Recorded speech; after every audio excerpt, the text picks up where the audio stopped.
Good morning. Well, we've all woken up to the news that miraculously EB ended up with 47 seats for a majority, with I think like 23 more seats in the Surrey riding. I really believe that the fight has just begun. And it doesn't feel right to me what's happened. But I reached out to our candidate who won in our area, who I greatly admire and respect. And I want to share with you his take on the election. I'm going to turn this to the computer in a second and read you that.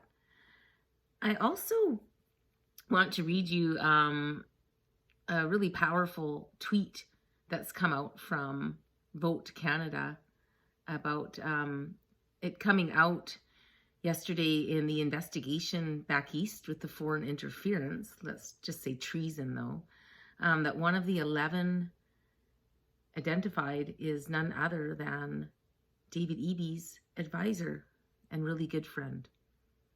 So wow, what a bunch of news to come out at the same time. He's just been, announced as Premier of BC. All I can say is don't give up hope. Don't give up faith. They want to demoralize us. They want you to feel depressed. And I probably will feel a bit bummed out today.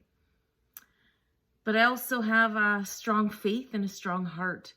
And I saw what happened the last 6 months as John's party went from nothing to coloring our province blue, other than a couple of really heavy populated areas where people are literally sitting on top of themselves.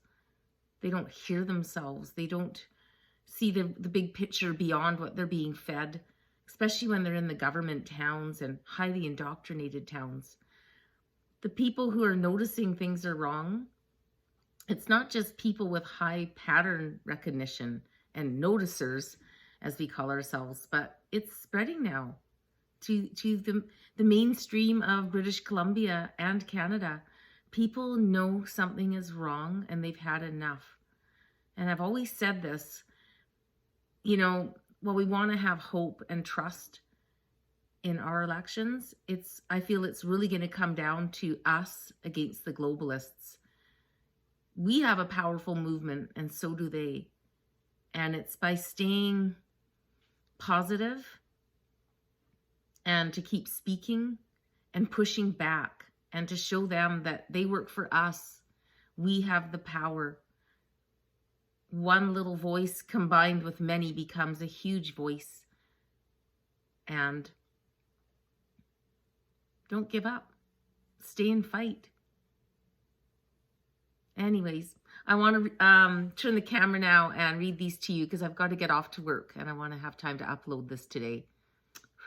Thank you so much. I haven't looked at the amount of views, but I think I reached almost 5,000 views on the video I released Friday night while I was sitting at the BC ferries, and got almost 80 new subscribers. And I've never seen that happen before. That was really exciting. Thank you so much for all that beautiful energy all over my story in the comments. It was just wonderful. There's a couple agitators in there, and I don't like to censor. I don't want to become what I'm against, what I stand against. But it is, they're just kind of being mean and to poke, and we do it too. So anyways, God bless you. Have a good day. Keep the faith, because it's all unfolding the way it's meant to. I say it over and over. We're in a marathon. It's all everything's going to come to light. It really is the Great Awakening. Okay. Have a great day. So here's the text I got back from Sheldon Clare this morning. I am 100% confident in Elections BC and in their processes that have led to this unfortunate result. When I was a trainer and supervisor for Elections BC and Elections Canada, it was not unusual for properly sealed ballot boxes to be taken home overnight after the closing of polls. This is a normal practice, especially in remote polls where there is nowhere to take them in a timely manner. In most elections, the alternate voting hasn't made much of a difference, so the election could be called at the count. This wasn't the case this time. Even so, all those ballots have gone through the process and were counted for the final count report. There is no evidence of fraud. The ballot boxes are sealed, and as long as the seals are intact, there shouldn't be an issue with having to take them home. That's not been a rare practice, and it's part of ensuring that custody is maintained. Unlike the U.S. system, ballots cannot be issued without a voter and ID being counted. Ballots are marked as the machines count them. So any attempt at stuffing boxes would result in an obvious error. The NDP or whichever government doesn't touch ballots. Unlike the U.S., we have independent agencies provincially and federally that oversee elections. I was a trainer and supervisor for Elections BC and ELE. Okay, now here's a really juicy one from Vote Canada that the campaign manager sent me this morning.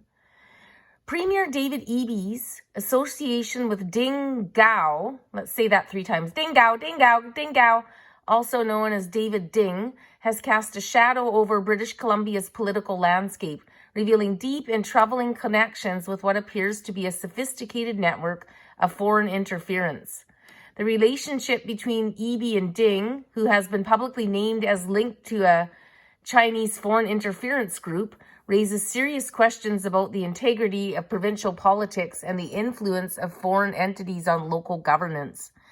The story begins with Ding's activities on WeChat, a platform where he has cultivated a significant following among the Chinese diaspora in BC. On May 16th, 2023, it was reported Ding was actively shaping narratives to favor Eby, particularly in how the Premier's stance on sensitive issues was portrayed. This manipulation was evident when Ding twisted Eby's public statements about CSIS documents related to foreign interference in the Vancouver municipal election of 2022. While Eby expressed concerns about these findings, Ding spun into a narrative of Eby defending the community against alleged racism, a narrative likely designed to garner support and deflect criticism. Ding's actions seem to align closely with Beijing's interests, as evidenced by his commentary on Vancouver's political sister city relationship with Kaohsiung, Taiwan. In his November 21 article, Ding criticized the move, suggesting it would tear the community apart and essentially echoing the Chinese consulate's stance against recognizing Taiwan diplomatically. This not only shows Ding's alignment with the CCP narratives, but also his readiness to influence local political decisions in favor of foreign policy objectives. Moreover, Ding's history of attacking Canadian journalists and media as racist or biased when they report on Chinese interference further muddies the waters of public discourse, potentially silencing critical voices through accusations of xenophobia. His support for figures like MP Han Dong amidst allegations of foreign interference indicates a pattern where Ding acts as a mouthpiece to defend those accused of being influenced by or working with foreign entities. The most alarming aspect is Eby's apparent endorsement of Ding, not just through association, but attending events hosted by Ding's members were present at the launch of Ding's book, which notably omitted the Tiananmen Square massacre. Yeah, that was the 1980s, wasn't it? Aligning with CCP censorship norms. This omission, coupled with Eby's close relationship with Ding, suggests either a severe lack of due diligence or a tactic of acceptance of narratives that serve foreign interests over local democratic integrity. The web of connections doesn't stop at Ding. The implications of such relationships extend to show how political campaigns are run, with Ding's activities potentially influencing voter perception and political outcomes. The failure to address these connections during election campaigns points to either negligence or complicity in allowing foreign interference to seep into the heart of BC's political processes. The scenario paints a picture of organized corruption where political figures might be wittingly or unwittingly, which one would you pick, aiding in the erosion of local sovereignty through foreign-backed narratives and influence. The lack of transparency, the manipulation of community sentiment, and the apparent protection of individuals linked to foreign agendas within the political sphere of British Columbia demand immediate and thorough investigation. Fucking rights they do. The integrity of elections, the autonomy of local governments, and the trust in public figures are at stake, with the strings leading back to a figure like Ding, positioned with access, influence, and seemingly impunity. And there you go. Look at them having a great old time there. And again, if you want to see this again, just go to Vote Canada on Twitter.